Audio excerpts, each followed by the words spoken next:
안녕하셨습니까? 먼저 같이 하나님께 함께 기도드리겠습니다.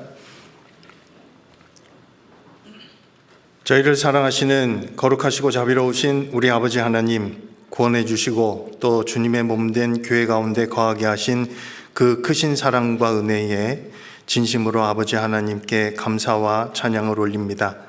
오늘도 저희를 한자리에 불러 모아주시고 또 하나님의 말씀으로 교훈하여 주심을 믿고 감사합니다.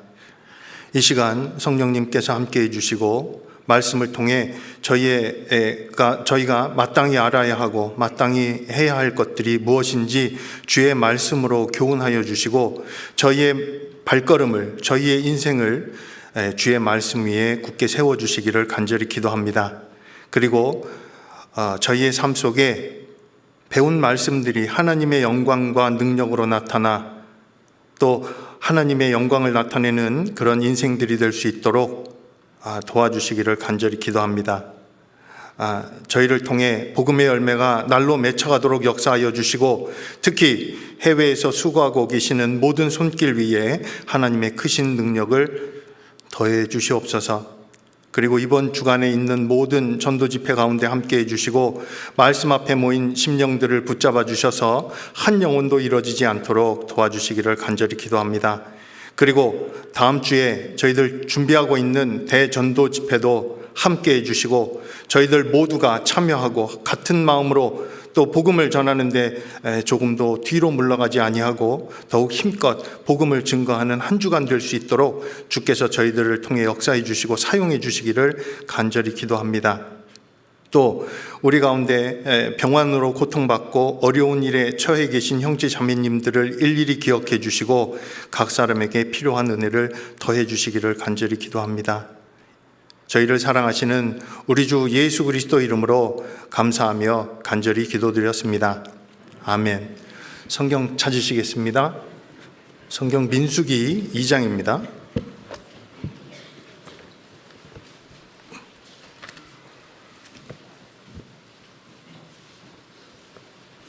민수기 2장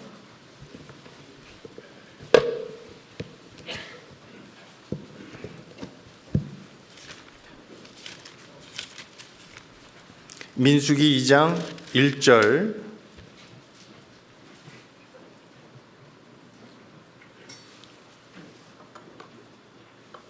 민수기 2장 1절 2절 말씀입니다.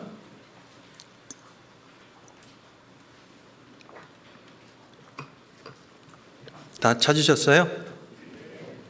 예, 대답하셔도 돼요. 예, 다 찾으셨죠? 민수기 2장 1절 2절 같이 읽겠습니다. 여호와께서 모세와 아론에게 일러 가라사대 이스라엘 자손은 각각 그 기와 그 종족의 기호 곁에 진을 치되 회막을 사면으로 대하여 치라. 예, 그리고 34절 한 절 더 보시죠. 34절입니다. 민수기 2장 34절 이 말씀도 같이 읽으시겠습니다. 이스라엘 자손이 여호와께서 모세에게 명하신 대로 다 준행하여 각기 가족과 종족을 따르며 그 길을 따라 진치기도 하며 진행하기도 하였더라. 네. 오늘은 이 말씀을 중심으로 해서 이 말씀을 시작으로 해서 이스라엘 민족이 출애굽하고 가나안 땅에 들어갈 때까지 이 진을 치고 또 하나님의 말씀을 따라 진행하기도 하고 했던 그 여정을 살펴보면서 특히 그 중에서도 하나님의 말씀을 따라서 진을 쳤고 그리고 진행하였고 하는 말씀들이 계속 반복되거든요. 민수기 33장에는 보면 이 41번의 진척고가 나와요. 그리고 여호수아 4장에 보면 여리고성 이 요단강 동편 길갈에 진쳤고 이게 가나안 땅에 들어가기 전에 마지막에 진쳤던 곳입니다. 그래서 전부 42번의 진을 치는 여정이 성경에 자세히 기록을 해 놓으셨습니다. 그런데 이 진쳤던 하나님의 말씀을 따라 진을 쳤고 하나님의 말씀을 따라 진행하였고, 이 말씀들이 계속 반복되어지는데 그 가운데 어떤 의미가 있으며 우리가 구원받은 이후에 우리의 삶 속에서 무엇을 배워야 할까? 오늘 이 말씀을 통해서 몇 가지를 좀 상고해 보려고 합니다. 출애굽기 12장에 이제 유월절을 통과하지 않습니까? 그리고 나서 출애굽기 19장에 가면 출애굽한 지 2달 만에 이스라엘 민족은 시내산 앞에 도달을 합니다. 제가 오래간만에 지금 말씀을 드리다 보니까요, 한국말도 잘 안 되고 막 지금 좀 떨리네요. 좀 양해해 주시기 바랍니다. 출애굽기 19장에 보면 출애굽한 지 2달 만에 시내산에 도달을 했어요. 몇 달 만이라고요? 2달 만에. 근데 2달 만에 도달을 하고, 그리고 거기서 십계명도 받고 성막의 제도도 받고 거기서 거의 11달을 진을 치고 살아요. 이동하지 않고. 그리고 거기에서 2월 출애굽하고 만 1년이 지나서 2년 1월 1일에 성막을 세웁니다. 출애굽기 40장을 보시죠. 여기 표시해 두시고요. 민수기 2장에 표시하시고요. 출애굽기 40장을 보시겠습니다.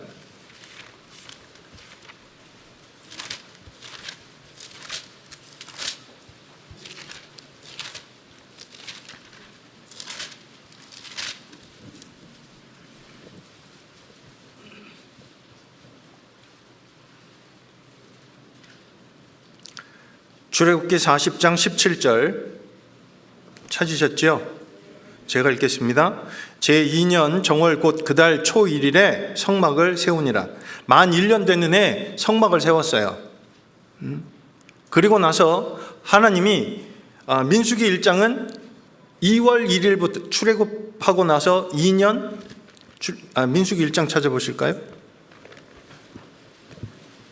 1절에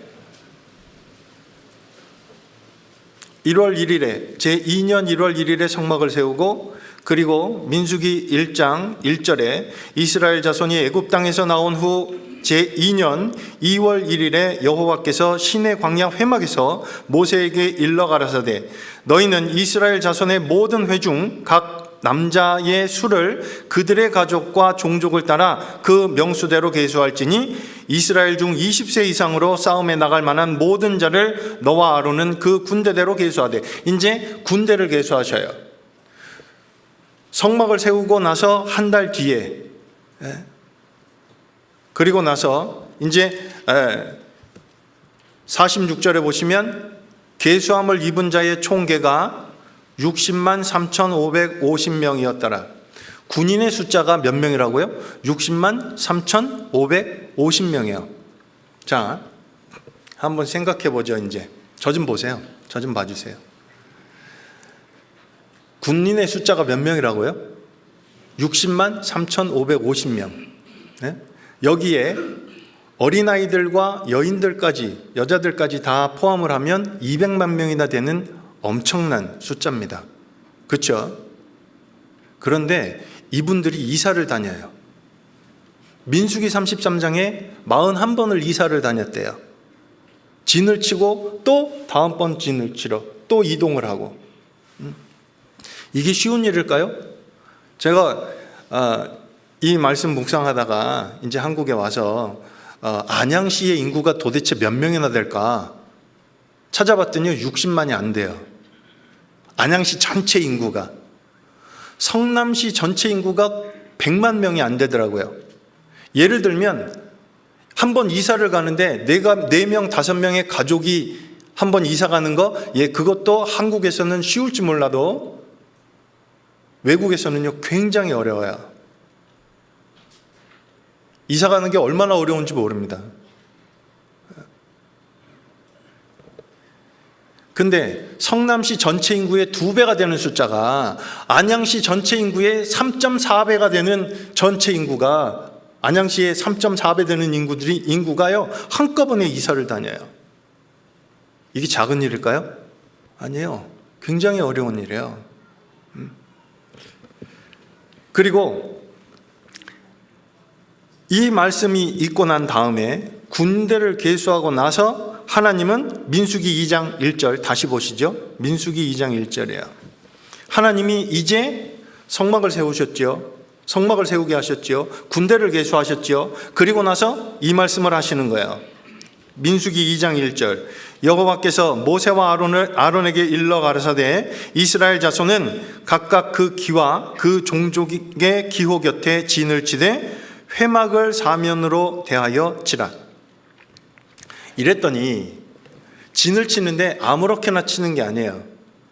어떻게 치래요?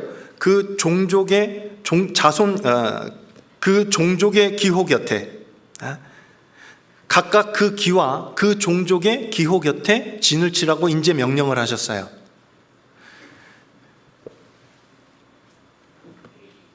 이 모습을 성막을 중심으로 해서 동서남북에 각기 종족을 따라서 그 기호 곁에 진을 쳤습니다.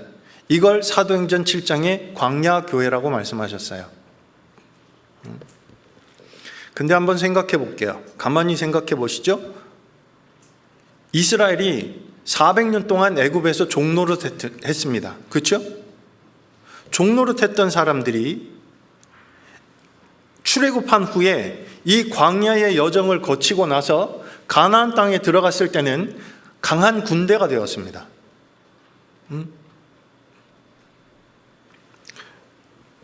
하나님께서 이 당시 이스라엘은 하나님을 원망하고 불평하고 하나님의 은혜 속에 살면서 하나님을 계속 대적하고 외면하고 불평하고 했지만 하나님은 그들을 버리시지 않았어요. 그리고 그들을 훈련시키셨죠. 그들과 함께 하셨고 그들을 보호하셨고 그들을 인도하셨습니다. 그 하나님의 임재가 이스라엘 백성들 눈앞엔 불기둥과 구름기둥으로 나타났던 겁니다. 조금 이따 다시 자세히 보실 겁니다. 그리고 지금 이스라엘 백성들에게 하셨던 것처럼 우리에게도 하고 계셔요. 그리고 이스라엘을 하나님이 광야에서 훈련시키시고 그리고 그들을 인도하시고 결국 가나안 땅에 들어갈 때 강한 군대로 들어가게 하시는 그 훈련 과정이 함축적으로 진첩고라고 설명드릴 수 있어요. 그 속에 함축되어 있는 의미들이 굉장히 많거든요. 오늘 그것을 좀 살펴보시죠. 출애굽하기 전에 애굽 땅에서 이스라엘 백성들이 노예로 살고 있을 때도 하나님은 모세를 통해서 아론을 통해서 이스라엘 백성들을 부르실 때도 이스라엘 백성들을 지칭하실 때도 군대라고 하셨습니다. 몇 곳만 찾아보겠습니다. 출애굽기 6장입니다. 출애굽기 6장입니다.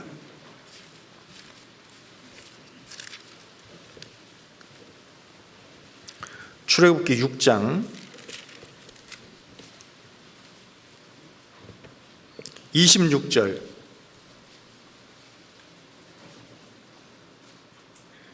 출애굽기 6장 26절입니다. 다 찾으셨죠? 예, 감사합니다. 제가 읽어드릴게요. 출애굽기 6장 26절이에요. 이스라엘 자손을 그 뭐대로요? 군대대로 애굽 땅에서 인도하라 하신 여호와의 명을 받은 자는 이 아론과 모세요. 이스라엘 백성들이 지금 애굽 땅에서 노예로 살고 있는데 하나님은 그들을 군대라고 말씀하셔요. 또 여러 군데 나오는데요. 다 찾아볼 수는 없고 12장 한번 보시죠.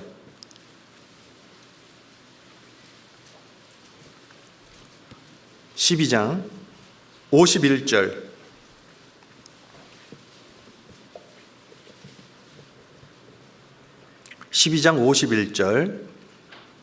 출애굽기 12장 51절입니다. 찾으셨습니까? 제가 읽겠습니다.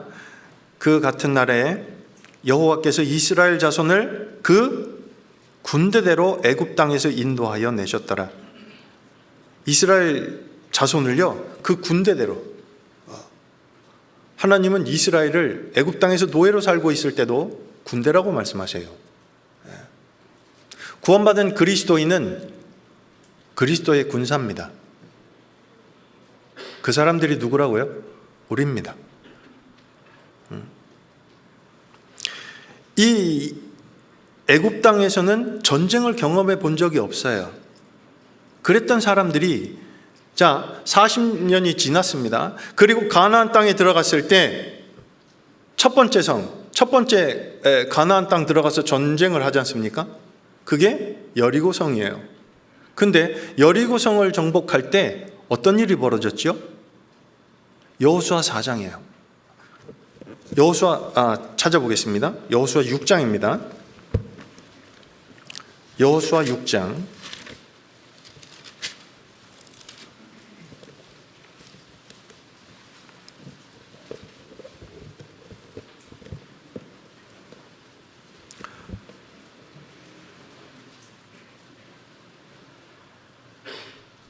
여호수아 6장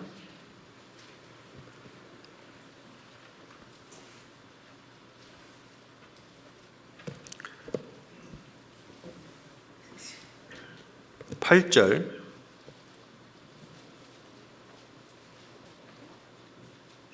8절부터 11절까지입니다. 제가 읽어드릴게요. 여호수아가 백성에게 이르기를 마침에 제사장 일곱이 일곱 양각 나팔을 잡고 여호와 앞에서 진행하며 나팔을 불고 여호와의 언약궤는 그 뒤를 따르며 무장한 자들은 나팔 부는 제사장들 앞에서 진행하며 후군은 궤 뒤에 행하고 제사장들은 나팔을 불며 행하더라. 여호수아가 백성에게 명하여 가로되 10절 나머지 말씀 같이 읽겠습니다. 너희는 외치지 말며 너희 음성을 들내지 말며 너희 입에서 아무 말도 내지 말라. 그리하다가 내가 너희에게 명하여 외치라 하는 날에 외칠지니라 하고 11절에 여호와의 궤로 성을 한 번 돌게 하니라.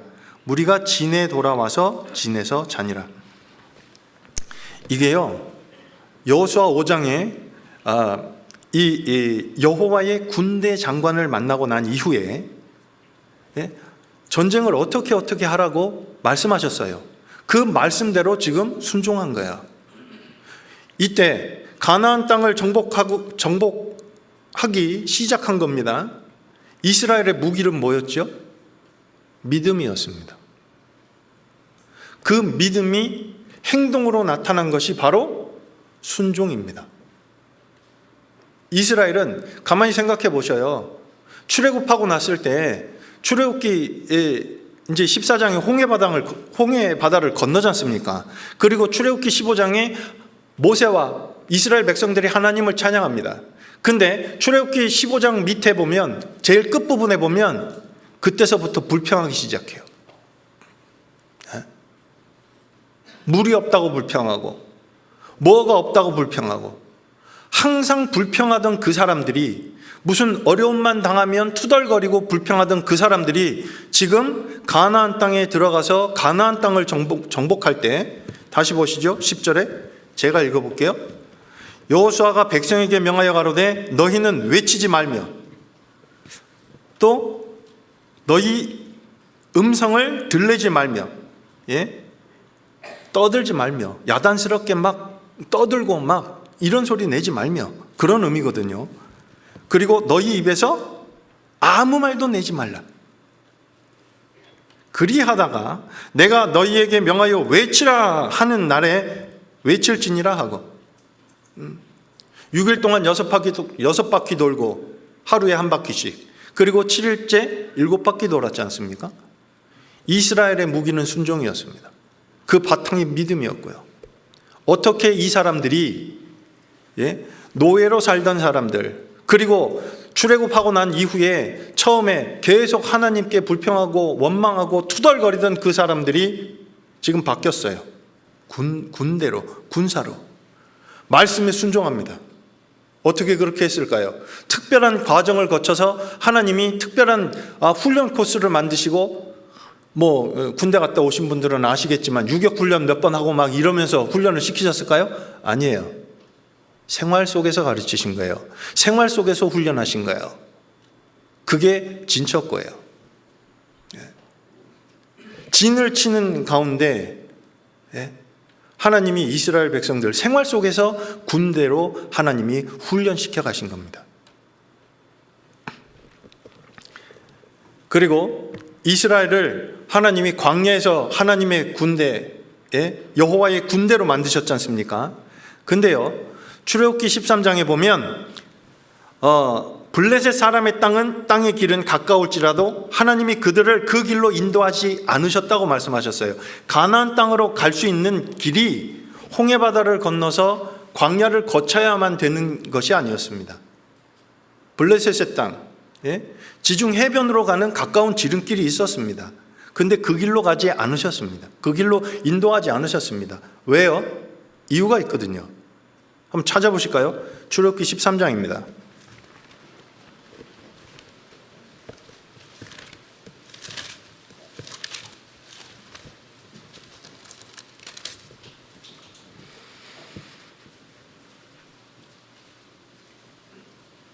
출애굽기 13장 17절.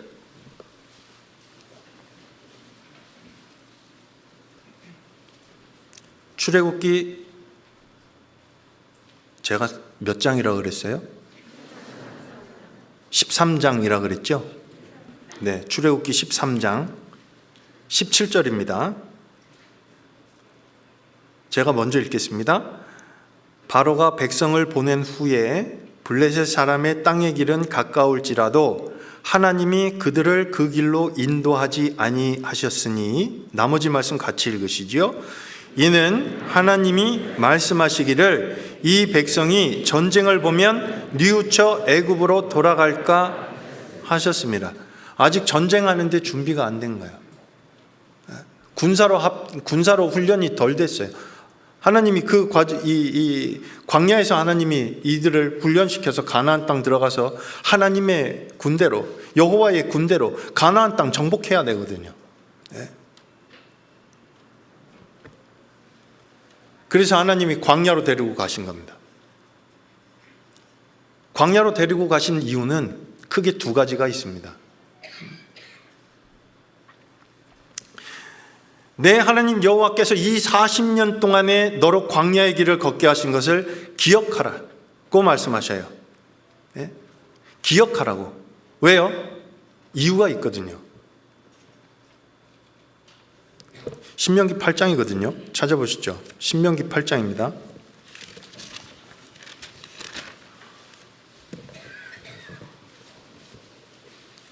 광야의 길로 하나님이 인도하신 데는 크게 두 가지 이유가 있었습니다. 2절, 신명기 8장 2절.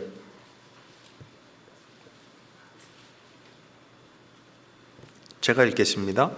내 하나님 여호와께서 이 40년 동안에 너로 광야의 길을 걷게 하신 것을 기억하라. 이는 너를 낮추시며 너를 시험하사, 그 다음에 뭐라고요? 내 마음이 어떠한지 그 명령을 지키는지 아니 지키는지 알려 하심이라. 광야는 마음이 드러나는 장소예요. 광야를 통과하는 사람의 마음이 드러나는 장소가 하나님의 말씀과 하나님의 은혜 속에 하나님의 인도하심을 받고 살아가고 걸어가고 있는 그 과정에 있는 사람의 마음이 드러나는 곳이 광야입니다. 우리의 삶 속에도 광야는 있습니다. 하나님이 모르셔서 광야를 주신 게 아닙니다. 하나님이 능력이 없으시고 모르셔서 우리를 광야의 길로 들어가게 하신 게 아니에요. 지금 우리의 삶 속에 어려운 일, 광야라고 할 수 있죠. 그게 하나님의 뜻이 있는 거예요. 첫 번째, 광야는 광야를 통과하는 사람의 마음이 드러나는 곳이고, 두 번째, 3절에 같이 읽어보실까요? 너를 낮추시며 너로 줄이게 하시며 또 너로 알지 못하며 내 열조도 알지 못하던 만나를 내게 먹이신 것은 사람이 떡으로만 사는 것이 아니요 여호와의 입에서 나오는 모든 말씀으로 사는 줄을 너로 알게 하려 하심이니라. 두 번째, 광야를 통과케 하시는 이유가 뭘까요? 하나님의 은혜를 맛보게 하기 위해서입니다. 광야는 하나님의 은혜를 맛보는 장소예요. 하나님이 이스라엘을 광야로 인도하셨어요. 그래서 4절에 뭐라고 말씀하셔요? 이 40년 동안에 내 의복이 헤어지지 아니하였고 내 발이 부르지 아니하였느니라. 이걸 조금 더 자세하게 느헤미야 9장에 이렇게 말씀하세요. 조금 다르게 말씀하시거든요. 한번 찾아보실까요? 느헤미야 9장입니다.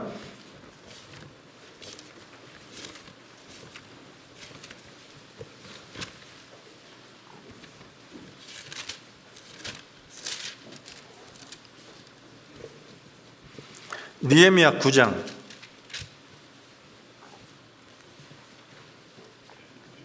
19절.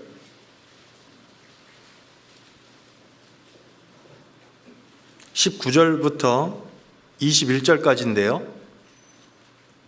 느헤미야 9장 19절로 21절 말씀 제가 읽어드리겠습니다. 주께서는 연하여 긍휼을 베푸사 저희를 광야에 버리지 아니하시고, 안 버리셨어요. 그 불평하고 원망하는 그 사람들 버리지 않으셨습니다.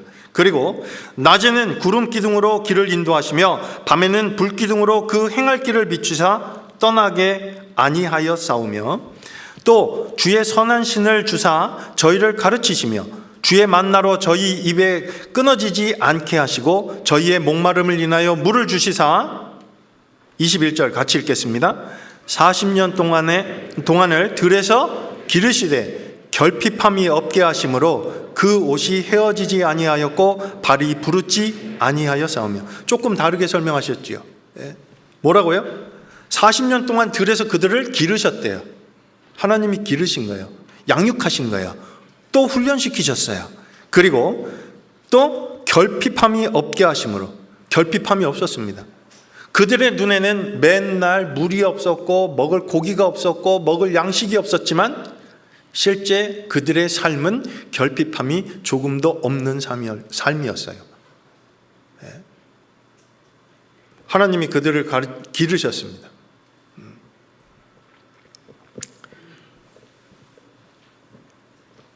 그리고 하나님이 들에서 그들을 기르실 때, 자, 이제 생각해 보죠. 민수기 33장에 보면 안 찾으셔도 돼요. 이스라엘 자손이 라암셋에서 발행해서 숫곳에 진쳤고, 이게 첫 번째 진친 거거든요. 그리고 나서 시내산 밑에 진칠 때까지, 대략 시내산 전에 르비딤에 진칠 때까지 10번을 진을 칩니다. 근데 그때까지는 진을 민수기 2장처럼 2장의 1절 2절 말씀하신 것처럼 그렇게 진을 치지 않았던 것 같아요. 그 전에는 그런 말씀이 없었거든요. 민수기 2장 다시 돌아가 보시죠.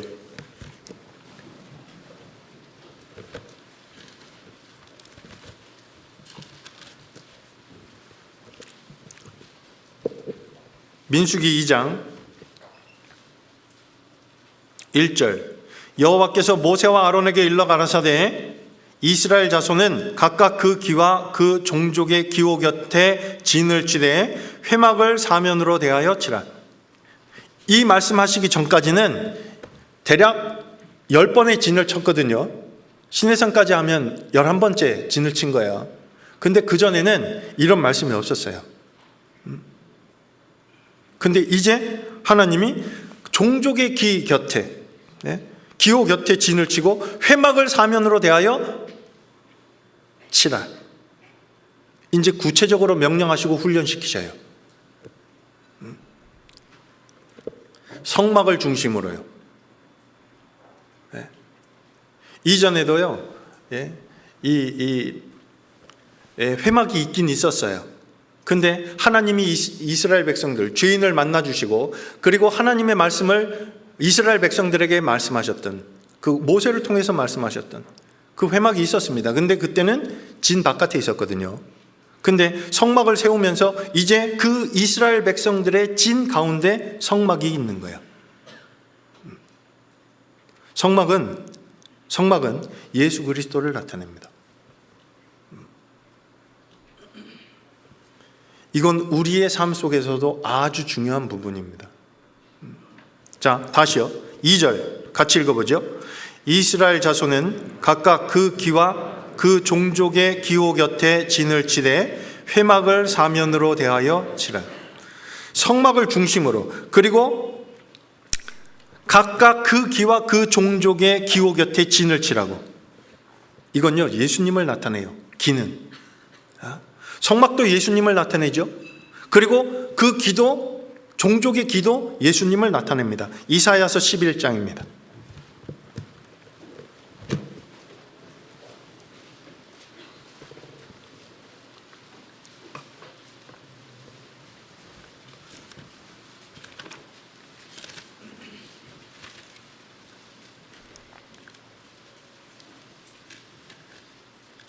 이사야서 11장 10절.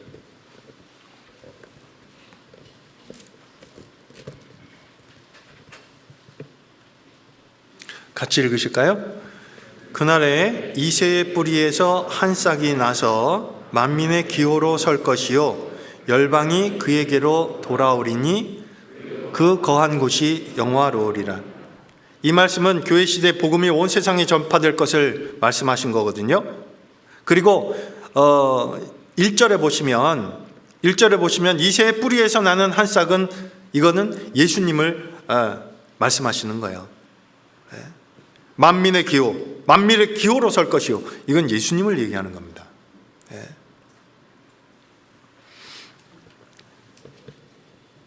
진을 칠 때 각각 그 기와 그 종족의 기호 곁에 진을 치라. 기호 옆에, 기호 곁에 진을 치래요. 저 좀 보시죠. 한번 생각해 볼게요. 몇 명이 지금 진을 치고 있어요? 몇 명이요? 200만 명. 엄청나게 많은 숫자예요. 각기 종족대로, 지파대로, 가족대로 진을 치고 있습니다. 그런데 생각해 보죠. 시내산에 도달할 때까지 몇 달 걸렸다고요? 2달이요. 60일 대략. 근데 이사를 몇 번을 다녀요?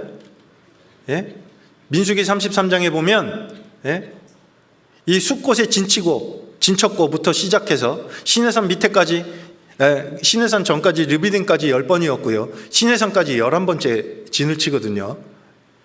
60일 동안 10번에서 11번을 이사를 다녀요. 이사 좀 다녀보셨어요? 6일에 한 번, 일주일에 한 번씩 이사 다녀요. 200만 명이. 이게 쉬운 얘기가 아니에요. 그런데 시내산 밑에서 거의 11개월 동안 살면서 하나님이 그들을 정비하셨어요. 먼저 성막을 짓게 하고, 그리고 성막 중심으로 그들의 위치를 정해 주십니다. 군대로 만드시는 거예요. 성막이 세워지고 난 다음엔 행진할 때도 자기의 위치가 있었어요. 구름 기둥과 불 기둥을 따라서 진행하기도 하고, 진을 칠 때도 자기 위치가 있었습니다. 구원받은 다음에 우리는 우리의 위치가 어딜까요? 교회를 중심으로 그리스도 옆에, 거기가 구원받은 사람의 자리예요.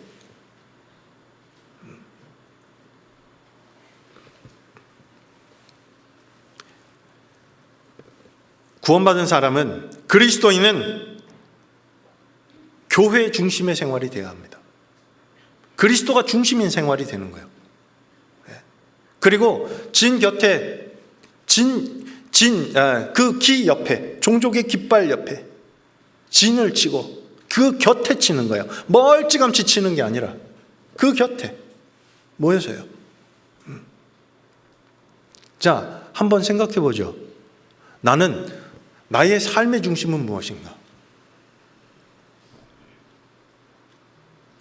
이스라엘 백성들이 하나님의 군대, 여호와의 군대로 하나님이 군대로 훈련시키시기 시작하면서 그 중심을 딱 잡아주신 겁니다. 구원받은 그리스도인은 그리스도의 군사입니다. 한 사람도 빠짐없이요. 그리고 민수기 2장 2절에 보시면, 여기 보시죠. 민수기 2장 2절에 여기 또 중요한 말씀이 있어요. 민수기 2장 2절에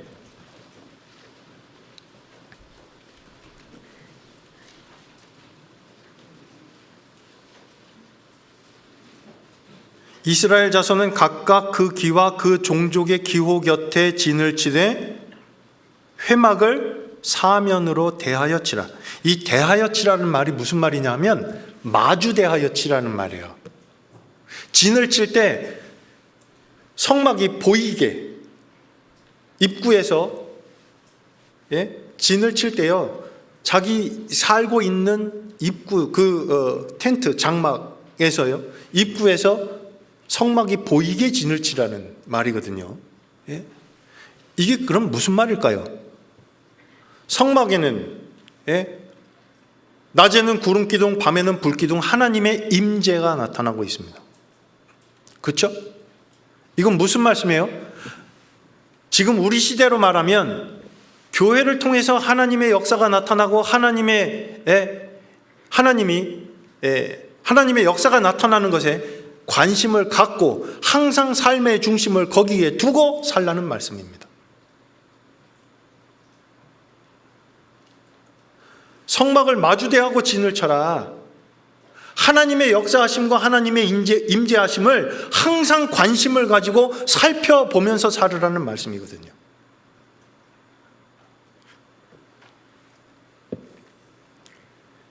이 말씀이 이제 진을 치고 그리고 또 진행을 하고 하는 말씀을 민수기 9장에 또 자세히 말씀하셨어요. 한번 찾아보죠. 민수기 9장입니다. 민수기 9장이에요.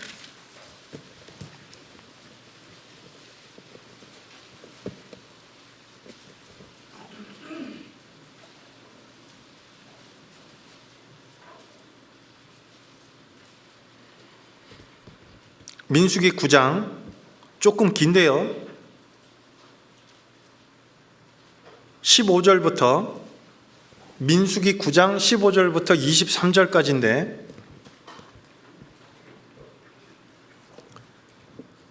제가 읽어드릴게요. 15절부터입니다. 민수기 9장 15절부터입니다. 성막을 세운 날에, 이게 출애굽하고 2년 1월 1일 정월 1일에 성막을 세웠지 않습니까? 아까 살펴보셨습니다. 구름이 성막 곧 증거막을 덮었고 저녁이 되면 성막 위에 불 모양 같은 것이 나타나서 아침까지 이르렀으되, 어떻게 해요? 항상 그러하여. 어쩐 때만 그러고 며칠 지나서 없어지고 그러는 게 아니라 항상 그러하셨어요. 항상. 이것은 하나님이 이스라엘 백성들과 항상 함께 하신다라는 것을 나타내시는 거예요. 보여주시는 거예요. 항상 그러하여 낮에는 구름이 그것을 덮었고 밤이면 불 모양이 있었는데, 구름이 성막에서 떠오르는 때에는 이스라엘 자손이 곧 진행하였고 구름이 머무르는 곳에 이스라엘 자손이 진을 쳤으니 이스라엘 자손이 여호와의 명을 조차 진행하였고 여호와의 명을 조차 진을 쳤으며, 제가 지금 이제 23절까지 읽을 때요, 쭉 읽을 때 눈으로 따라 읽으시지 않습니까? 여기 여호와의 명을 조차라는 말이 8번 반복돼서 나와요. 잘 보시면서 따라오세요. 18절부터 다시 읽을게요.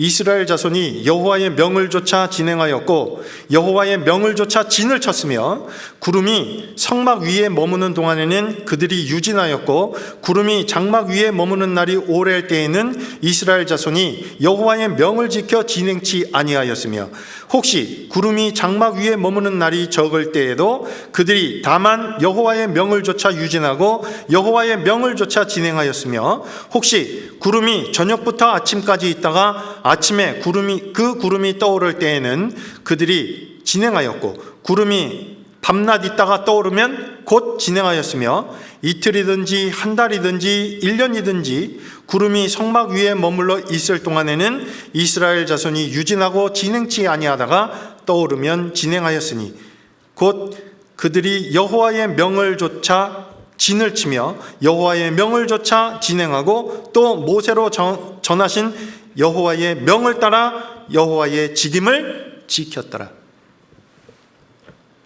진을 치고 진행하고, 이게 다 뭐를 따라서 했다고요? 여호와의 명을 따라.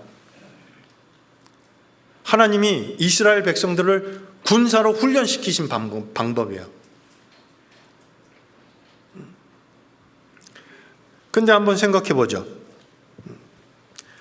21절에 보시면 혹시 구름이 저녁부터 아침까지 있다가 아침에 그 구름이 떠오를 때에는 그들이 진행하였고, 아이고 뭐 또 오늘 또 구름이 떴네, 나는 피곤해서 오늘은 좀 쉬었다 갈래, 이럴 수 있을까요?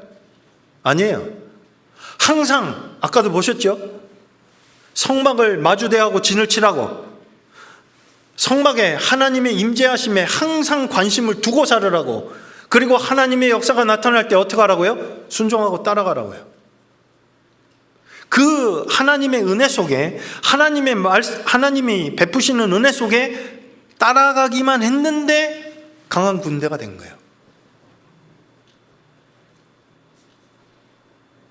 일상생활에서 우리를 훈련시키셔요. 지금도 마찬가지예요. 교회에서 어떤 계획을 가지고 하나님의 일을, 어떤 일을 계획을 하고, 예를 들면 다음 주에 우리 뭐 있어요? 대답하셔도 된다니까요. 글쎄, 다음 주에 뭐 한다고요? 어디 계실 거예요? 텔레비전 앞에요? 텔레비전 앞에 있는 거면 어떤 거냐 하면, 구름 기둥은 떴어요. 그런데 아이고 오늘 난 피곤해. 딱 이거랑 똑같아. 구름 기둥이 떴어요. 그러면 어떻게 해야 돼요? 따라가야죠. 이삿짐 싸고. 얘들아, 하나님이 우리 또 다음 곳으로, 다음번 어디로 갈지는 모르지만 이동하라 하신다. 하나님의 역사하심을, 그걸 따라가지 않습니까? 민수기 13장에요, 가나안 정탐꾼들이 갔다가 왔어요. 그렇죠? 40일을 정탐했는데, 그리고 와서 여호수아와 갈렙을 왜 이렇게 말이 안 되죠? 별 어려운 말 아닌데, 여호수아와 갈렙을 제외한 다른 정탐꾼들은 다 악평했습니다. 그렇죠? 하나님이 그래서 하루를 1년으로 계산해서 40년 동안 그들을 광야에서, 그리고 여호수아와 갈렙을 제외한 모든 군인들은 다 가나안 땅에 들어가지 못하게 하신다고 말씀하셨어요. 그 말씀 그대로 하셨습니다. 그래서 민수기 20장에 보면 미리암과 아론이 거기서 죽어요. 9세대의 소멸이에요. 그리고 새로운 세대가, 광야에서 태어난 사람들, 그리고 그때 정탐꾼을 보냈을 때 군인으로 차출되기 이전에 그 나이 어렸던 그 세대들, 그 사람들이 이제 가나안 땅에 들어가는 거예요. 그런데 그들을 어떻게 훈련하셨다고요? 일상생활 속에서 진을 치고, 그리고 또 이동하는데 하나님의 역사하심을, 그걸 항상 관심을 두고 살펴보게 하셨고, 그 하나님의 인도하심을 따라서 갔을 때 이들을 강한 군대로, 하나님의 말씀에 순종하는 사람들로 바꾸신 겁니다. 훈련하시는 거예요. 그리고 생각해 보셔요. 진을 한번 쳤는데 이스라엘 백성들한테 무슨 계획이 있어요? 없어요.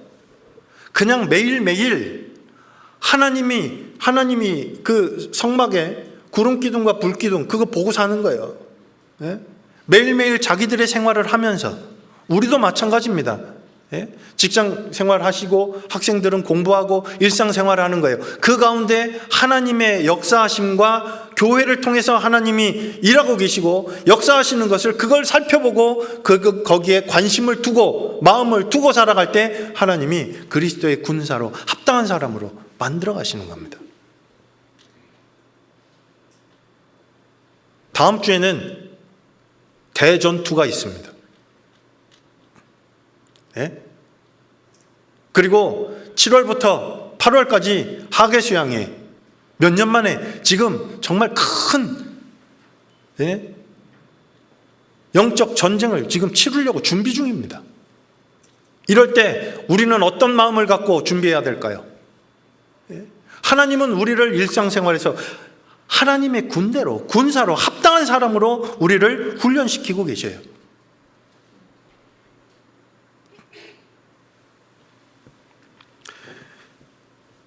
아이고, 오늘도 구름이 안 떴네. 오늘도 그냥 있나? 밤에 뜰 수도 있어요. 언제 뜰지 몰라요. 언제 이동하라고 하실지 몰라요. 항상 마음이 거기 가 있어야 돼요. 그렇죠? 생각해 보세요.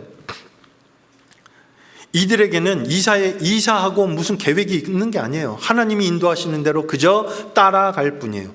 우리도 마찬가지입니다. 주님 오실 때까지 교회를 통해서 역사하시는 하나님의 역사와 인도하심을 그저 묵묵히 따라갈 뿐입니다. 구름 기둥이 떠오를 땐 하나님이 부지런함을 가르치셨습니다. 그리고 구름 기둥이 떠올랐을 때 짐을 싸고 그리고 따라가야 되지 않습니까? 그렇죠? 순종을 가르치신 거예요. 순종과 부지런함을 구름 기둥이 떠올랐을 때 하나님이 이스라엘 백성들을 훈련시키셨고, 그리고 진을 치고 있을 동안에 가만히 생각해 보시면요, 민수기 33장에 시간 있으면 설명드리면 좋은데요, 시간이 너무 없어서 가데스 바네아로 다시 돌아올 때까지, 세례시내를 넘어갈 때까지 신명기 2장에 보면 38년이라고 말씀하셨거든요. 근데 거기에 보면 가데스 바네아까지 돌아올 때까지 19번을 진을 칩니다. 그리고 세례시내를 건너갈 때까지는 거의 24번을 진을 쳐요. 그게 38년이에요. 38년 동안. 평균적으로 치면 2년에 한 번꼴로 이사를 했어요. 2년. 어떤 때는 조금 더 넘을 수도 있고 조금 덜 될 수도 있고, 하지만 이스라엘 백성들을 그 진 가운데 구름 기둥이 계속 머물러 있는 동안에는 하나님이 뭘 가르치셨을까요? 기다림, 인내를 가르치신 거예요. 하나님은 이스라엘 백성들에게 구름 기둥이 떠올랐을 땐 순종과 부지런함을 가르치셨고, 그리고 구름 기둥이 머물러 있는 동안에는 인내와 기다림을 가르치신 거예요. 우리에게도 필요한 겁니다. 그 훈련 받은 사람이 여리고성을 정복할 때 그 말씀대로 들레지 마라, 그리고 외치라고 할 때 외쳐라, 그때까지 순종하고 입을 딱 봉하고 있었지 않습니까? 그게 훈련된 겁니다.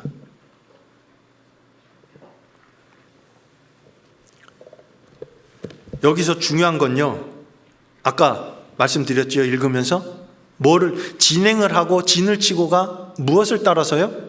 여호와의 명을 쫓아, 하나님의 말씀을 따라서 가는 거예요. 하나님의 말씀을 따라서.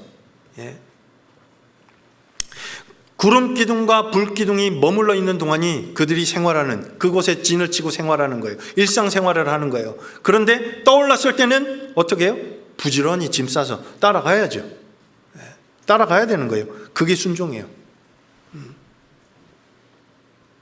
그리스도인은 부지런해야 합니다. 특별한 사람들입니다. 우리도 지금 구원받은 이후에 우리도 마찬가지예요. 교회 가운데 역사하시는 하나님의 역사에 깊은 관심을 바라보고 깊은 관심을 갖고, 그리고 교회에서 어떤 계획을 가지고 일을 추진하고 하는 일에 관심을 갖고 거기에 적극적으로 참여하고 따라가는 것, 그게 그리스도의 군사된 사람이 해야 될 일인 겁니다. 맞지요? 대답하셔도 된다니까요, 글쎄. 맞지요? 예. 다음 주에 우리 대집회 있어요. 어디 계실 거예요? 예? 교회요. 예. 하나님의 역사가 있는 곳이에요. 하나님의 역사가 나타나는 곳, 하나님이 일하고 계시는 곳, 거기 있어야지요.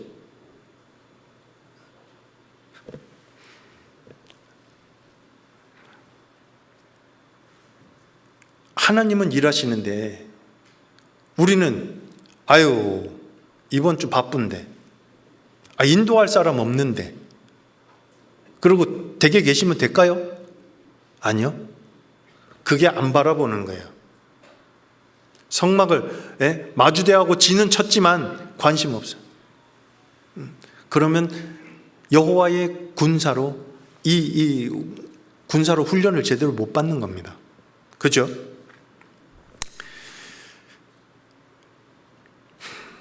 구원받은 사람은 그리스도의 군사입니다. 좋은 군사가 되기 위해서는 몇 가지 조건이 필요해요. 이것만 간단히 살펴보고 마칠게요. 디모데후서 2장입니다.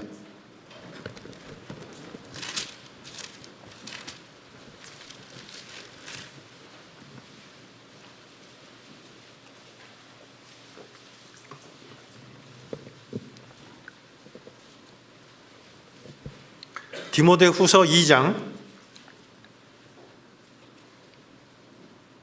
1절부터 4절까지 여기 그리스도의 좋은 군사가 되기 위해서 필요한 것이 무엇인지를 말씀하셔요. 디모데후서 2장 1절부터 4절까지 천천히 같이 읽겠습니다.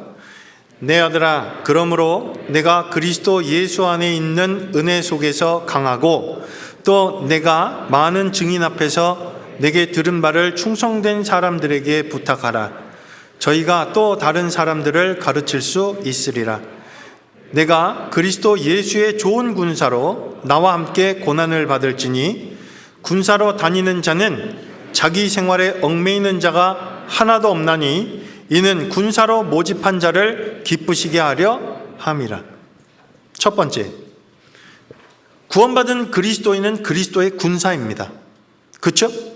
군사는 목숨 바쳐 충성하는 사람들이요. 여기 1절에요. 첫 번째 그리스도의 군사로서 갖춰야 될 것이 무엇이냐? 1절에 말씀하시는데 내 아들아, 그러므로 내가 그리스도 예수 안에 있는 뭐에서 강해요? 보세요. 저 좀 보시죠. 이스라엘 백성들이요, 출애굽하고 난 다음에 하나님의 은혜 속에 있으면서도 계속 출애굽하고 나서는 계속 투정 부리고 불평하고 투덜투덜거리고, 그렇죠? 불평했습니다. 그들은 군사가 되지 못했습니다. 하나님은 그들을 군사라고 말씀은 하셨지만 그들은 군사의 역할을 하나님의 여호와의 군대로서의 역할을 하지 못했어요. 광야에서 다 죽었죠. 예? 하나님의 은혜 속에 살고 그 은혜를 은혜로 받아들이고 그리고 은혜에 감사할 때 강해질 수 있어요. 우리도 마찬가지예요. 하나님이 베푸시는 은혜, 많은 은혜 속에 살아요. 놀라운 은혜 속에 삽니다. 넘치는 은혜 속에 삽니다. 은혜 위에 은혜를 더해 주시는 그 놀라운 은혜 속에 살지 않습니까? 그걸 하나님이 주시는 은혜를 깨달아 알 때 우리는 그리스도의 군사로 강한 군사가 될 거예요. 주님을 위해서 더 충성하는 사람이 될 수 있는 거예요. 감사하니까. 그리고 2절에요. 또 내가 많은 증인 앞에서 내게 들은 바를 충성된 사람에게 부탁하라. 여기 충성도 나오죠? 예? 군인의 제일 덕목은 충성이에요. 충성. 충성.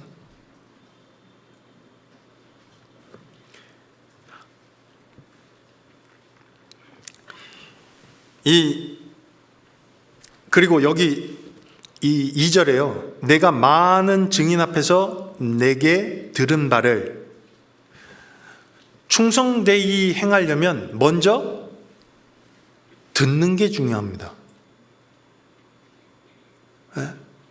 바울 사도가 지금 이 디모데후서는 디모데에게 보내는 편지지 않습니까? 마지막 유서 같은 말씀이에요. 그런데 여기에 지금 이래 말씀하시죠. 내가 많은 증인 앞에서 내게 들은 바를, 바울 사도에게 듣고 배운 바, 이걸 충성된 사람들에게 부탁하라. 먼저 들어야 돼요. 이스라엘 백성들이 아까 말씀드렸어요. 200만 명이 계속 같이 움직이고 같이 이동하고 같이 진행해야 되고 진을 쳐야 되고, 이들을 어떻게 통솔할까요? 굉장히 큰 무리인데. 그래서 민수기 10장에 보면 은나팔 2개를 만들라고 하셔요. 회중을 소집을 할 때는 두 나팔을 불었고요. 그렇고 이스라엘의 천부장들을 소집할 때는 한 나팔만 불었습니다. 나팔 소리로 그들을 이렇게 컨트롤했거든요. 진을 진행시킬 때는 2 나팔을 울려서 불었습니다. 오늘 시간 없어서 다 못 찾아봤는데요, 민수기 10장에 자세히 말씀하셨어요. 그런 것처럼 일상생활을 하면서도 항상 보고 있을 수 없으니까, 그러니까 어떻게 해요? 귀는 항상 열려 있어야 되는 거예요. 우리의 귀는 어디로 열려 있어야 돼요? 말씀을 향해서 항상 열려 있어야 돼요. 하나님의 말씀이 어떠한지 살펴보려는 마음으로 하나님의 말씀을 듣는 쪽으로 항상 열려 있어야 되는 겁니다. 그게 그리스도의 군사로서 마땅히 해야 할 일입니다. 아니, 그리스도의 군사로 우리의 삶의 표대는 충성입니다. 맞지요. 근데 듣지를 않는데, 듣지를 못하는데 어떻게 충성할 수 있습니까? 들어야 충성하죠. 하나님의 말씀을 먼저 듣는 것, 그것부터 해야 됩니다. 다음 주에 전도 집회도 마찬가지예요. 하나님이 나를 얼마나 사랑하시는지를 또 확인하는 그건 귀중한 시간이에요. 전도 초대해서 같이 인도하시는 분이 있으면 당연히 오시겠죠. 인도하는 분이 없어요. 그럼 안 와도 될까요? 아니요. 오셔야 돼요. 자신을 위해서도 오셔야 됩니다. 그리스도의 군사로 하나님이 내게 맡겨주신 일을 온전히 잘 감당하고 끝까지 주님 앞에 서는 그날 칭찬과 존귀함에 합당한 자로 그 앞에 서게 될 때까지 우리는 하나님의 말씀을 듣는 것과, 그리고 그 말씀을 따라가는, 여호와의 명을 조차 진행하고 또 진을 치고 했던 것처럼, 이스라엘 백성들이 했던 것처럼 말입니다. 우리도 말씀을 듣고 그 말씀을 따라가고, 이게요 계속 반복되는 삶이에요. 주님 만날 때까지. 그리고 이 3절에 보시면 군사의 특징이 있어요. 내가 그리스도 예수의 좋은 군사로 나와 함께 고난을 받을지니. 세상 사람들도 고난을 받고 있습니다. 근데 그 고난이 누구를 위한 고난인지가 중요한 거예요. 나를 위한 고난? 주님을 위한 고난? 교회를 위한 고난? 복음을 위한 고난?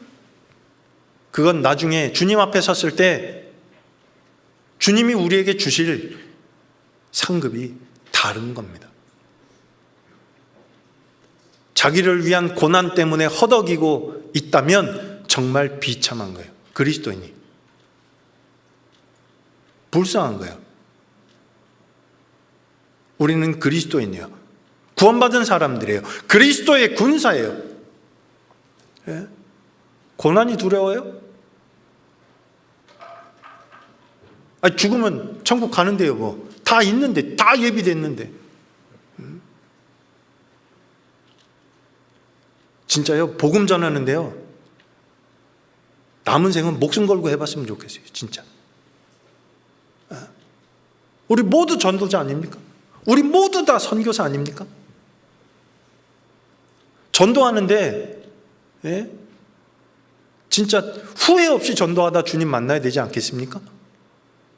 주님이 우리를 군사로 모집하셨고, 여기 그 말씀 나와요. 이제 4절 그 말씀이거든요. 4절은 같이 읽겠습니다.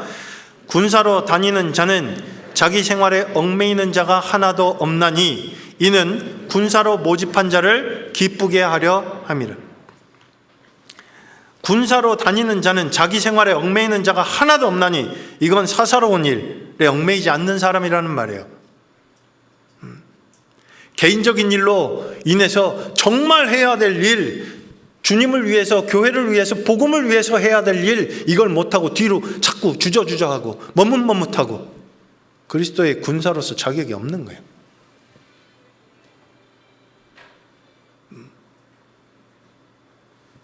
진짜 마지막이에요. 코로나 시대 때문에, 코로나 때요. 정말 모이고 싶었는데 모이지도 못하고, 전도를 하고 싶었는데도 전도를 정말 줌으로만 하고 온라인으로만 하고, 그러다가 이제 비대면으로 첫 번째 함께 모여서 전도할 수 있게 되었어요. 이거 얼마나 신나요? 얼마나 기뻐요? 얼마나 감사합니까? 그렇죠? 저만 그래요? 근데 댁에 계실 거예요? 아니요. 오셔야죠. 같이 하셔야죠.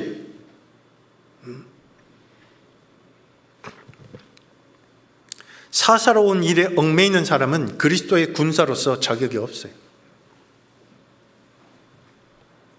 그리고 그 뒤에 더 중요한 게 나와요. 그리스도의 군사로서 우리가 어떤 마음을 가지고 살아야 될까? 제가 읽어볼게요. 4절에 이는, 중반부부터 읽습니다. 이는 군사로 모집한 자를 기쁘시게 하려 함이라. 군사로 모집한 사람, 군사로 모집한 자 누굴까요? 예수님이요. 그리스도의 군사잖아요. 주님을 기쁘시게 하는 사람. 우리는 주님을 기쁘시게 하면 돼요. 다음 주에 대집회 기간에 우리 모두가 한 마음으로 정말 이게 마지막이 될지도 모르고, 또 기회가 있으면 또 최선을 다해서 전도하겠지만 언제 주님 오실지 모르지 않습니까? 다음 주에 기회를 주셨습니다. 강당이 정말 꽉 차서 서서 듣는 한이 있더라도 우리 모두 다 참여해서 복음을 증거하고 전하는데, 그리스도의 군사로서 마땅히 해야 할 일을 온전히 감당해야 되겠습니다. 하나님이 노예로 생활하던 사람들을 가나안 땅에 들어갈 땐 군대로, 여호와의 군대로, 여호와의 강한 군대로 만들어서 하나님이 가나안 땅에 들어가게 하셨어요. 가나안 땅 들어갔을 때 가나안 땅은 빈 땅이 아니었습니다. 가나안 족속들이 살았습니다. 그래서 그들은 이스라엘 백성들은 가나안 땅 들어가고 나서도 7년 동안 전쟁하거든요. 군사로 계속 그 훈련 받았던 걸 가지고 가나안 땅 정복해요. 하나님이 약속하신 그 땅을 차지하게 됩니다. 그렇죠?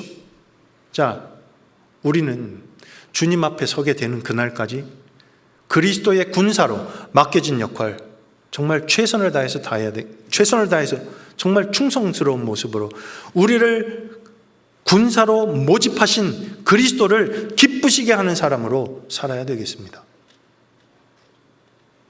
오늘은 여기까지 말씀드리겠습니다. 같이 기도하고 마치겠습니다. 우리를 사랑하시는 거룩하시고 자비로우신 아버지 하나님,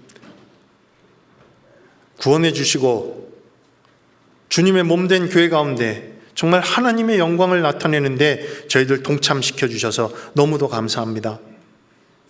저희의 남은 생이 오로지 하나님의 손에 붙잡혀 하나님의 영광을 나타내는 그런 삶이 될 수 있도록 저희 모두를 변화시켜 주시고 다스려 주시고 사용해 주시옵소서. 다음 주간에 있는 대전도 집회, 우리 모두가 같은 마음으로 정말 최선을 다해 복음을 전하고 또 하나님의 영광을 나타내는데 수고하고 또 헌신할 수 있도록 우리 모두를 사용해 주시고 또 변화시켜 주시고 일깨워 주시기를 간절히 기도합니다. 다음 주 하나님의 은혜의 복음이 증거되어질 때 그 영광을 나타내는데 저희들 조금도 뒤로 물러나지 아니하고 힘껏 하나님의 영광을 나타내는데 사용해 주시옵소서. 힘껏 수고할 수 있도록 도와주시옵소서. 그리고 이번에 준비하고 있는 학예 수양에도 온전히 하나님의 크신 영광을 나타내는데 조금도 부족함이 없도록 우리 모두를 변화시켜 주시고 사용해 주시기를 간절히 기도합니다. 마치고 돌아가는 발걸음도 지켜주시고 우리의 모든 삶이 하나님의 영광을 나타내는 삶이 되도록 주께서 다스려 주시고 인도하여 주시옵소서. 저희를 사랑하시는 우리 주 예수 그리스도 이름으로 감사하며 간절히 기도드렸습니다. 아멘. 찬송하시겠습니다.